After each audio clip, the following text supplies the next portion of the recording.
Hello, my name is Mark Cruz here at CJ Skateboard Park and School in Toronto, Ontario, and I'm really excited to show you Nikon's newest flagship camera, the D5. In this video, I'll be talking about the still photography improvements, but if you're interested in knowing about the video specs or hearing an in-depth overview on the new AF and metering system, make sure to check out those videos afterwards. Now, let's start with the D5's image quality. It has a newly designed 20 megapixel full frame CMOS sensor that offers even higher resolution than the D4S while providing even better low light capabilities thanks to the new X-Speed 5 processor. The D5 has a native ISO range of 100 to 102,400 ISO with the ability to use up to high 5 on the ISO range, which means an incredible 3.2 million ISO is possible. Never before has a camera given you as much freedom to raise your shutter speed in low light situations or have complete depth of field control as the D5. Even with a higher resolution, you can see how the D5 provides incredibly clean shots at ISO levels that people never would have considered even a few years ago. The D5 has a completely redesigned autofocus system now with 153 high-density autofocus points along with an increased coverage area of 30% over the D4S. This AF system is designed specifically for ease of use and to provide better tracking capability over the already impressive D4S. Of the 153 AF points, 55 of them are selectable, with the other 98 points being utilized for continuous AF to ensure there are no dead spaces in between the AF points, and also so that even small objects are seamlessly tracked. Not only has the number of AF points increased, but so has the number of cross-type sensors. As you can see, of the 153 points, 99 of them are cross-type, with many of them now on the peripheral areas and not just the center 3 columns. To go along with the increased speed of the AF system, the D5 can now shoot faster as well. The D5 is capable of shooting at 12 frames per second with full autofocus. Even when shooting RAW, you have a buffer of 200 continuous shots in a single burst. The D5 is capable of shooting now up to 14 frames per second with exposure and focus locked, but even here you don't have any limitations. You're able to shoot JPEG, RAW, or record RAW and JPEG simultaneously. If even faster shooting speed is required, silent shooting while in live view is available at 15 or 30 frames per second at a resolution of 5 megapixels. As its name implies, when shooting in this mode, it is completely silent, perfect for golf tournaments, for example, when no photos can be taken during a player's backswing.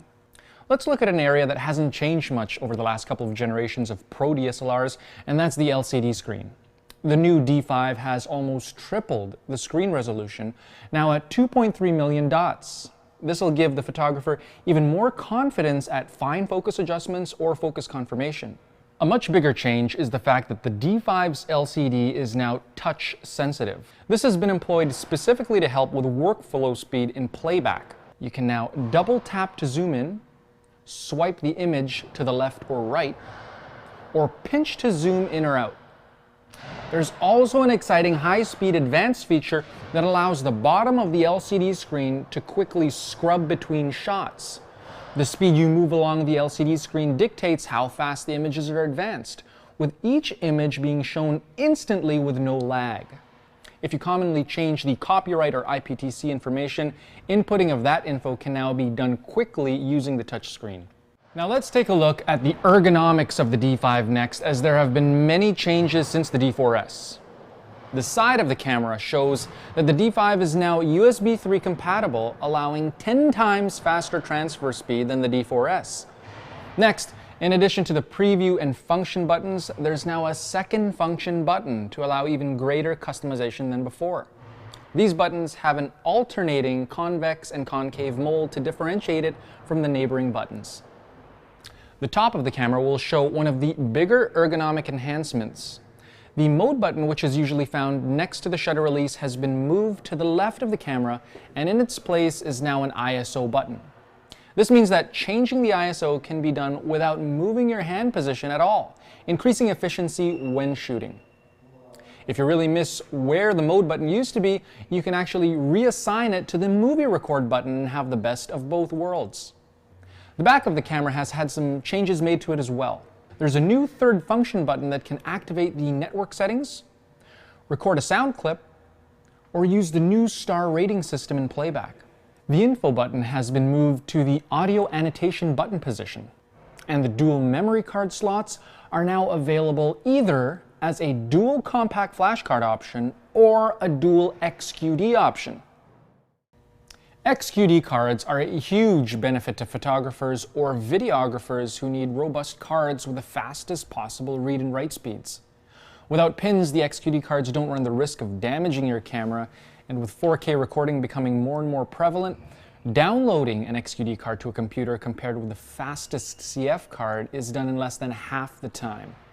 Make sure to check out our other two videos on the new D5, one on its video capabilities and the other on its new autofocusing and metering systems. If you want even more information, please visit Nikon.ca.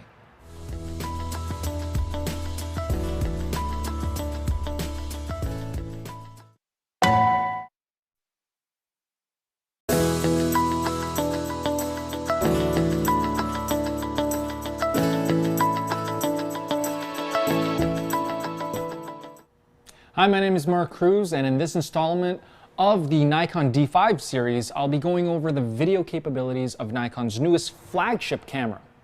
This new 20 megapixel CMOS sensor in the new D5 is talked about in the stills photography part of our video series, but a lot of people forget that the imaging sensor that allows you to shoot still photos at incredibly high ISOs also translates into amazing video quality at high ISOs too. This is very important for videographers who are shooting with low levels of available light. This new sensor, along with the high-speed processing of X-Speed 5, enables the D5 to record UHD 4K video files at either 24 or 30 frames per second. The UHD 4K video is a dot-by-dot readout, so there will be a crop almost equivalent to DX, meaning that both FX and DX lenses can be utilized when recording 4K files. Recording 4K video can be written either to the in-camera memory card or to an external recorder. At that point, it'll be an 8-bit 422 uncompressed file. When shooting in the flat picture control and recording to an external recorder, these new 4K video files will provide a great starting point for any editor. There's a couple of good reasons why you should shoot in 4K even if you don't expect to use the full 4K file. Cropping, panning, or zooming. Since 4K is almost the equivalent of 4 standard 1080p files, you have a lot of room in which to crop or pan through your video while still retaining full HD quality. Downsampling for sharpness and noise. When done properly, a downsampled 4K file will appear sharper and cleaner than the same video shot natively in 1080p. For those that don't need the resolution of 4K video, the D5 also has the following video recording options. Full 1080p at 24, 30, or 60 frames per second, 720p at 60 frames per second, or a dot-by-dot 1920 by 1080 crop mode, which has an angle of view equivalent to 3 times the focal length used. Other than the dedicated movie mode, 4K is also available when recording built-in time lapses. Built-in time-lapse is a great feature that enables you to create an MOV file straight out of the camera with no need for processing hundreds of images into a time-lapse. The D5 gives you the flexibility to adjust the interval between shots, select the length of time the camera will shoot for, and even calculate how long the final time-lapse will be. To add motion to your time-lapse before, you would normally require a motion-controlled slider, but by shooting in 4K, you can pan or zoom and still output a full 1080p file. The D750 and D810 introduced some amazing features for videographers, including auto ISO, power aperture, and highlight display. All of these features are now included in the new Nikon D5, but it also includes a new feature, smooth exposure compensation. By programming the Preview and Function 1 buttons to be positive and negative compensation, you can lock in the shutter speed and aperture values and then use the buttons to smoothly adjust the exposure of a scene by increasing or decreasing the ISO. All of this can be done while recording and will be completely smooth thanks to the Auto ISO feature introduced in the D750 and D810. Thanks for watching, and if you'd like to find out more about the Nikon D5, please watch the other videos in this D5 series or visit Nikon.ca.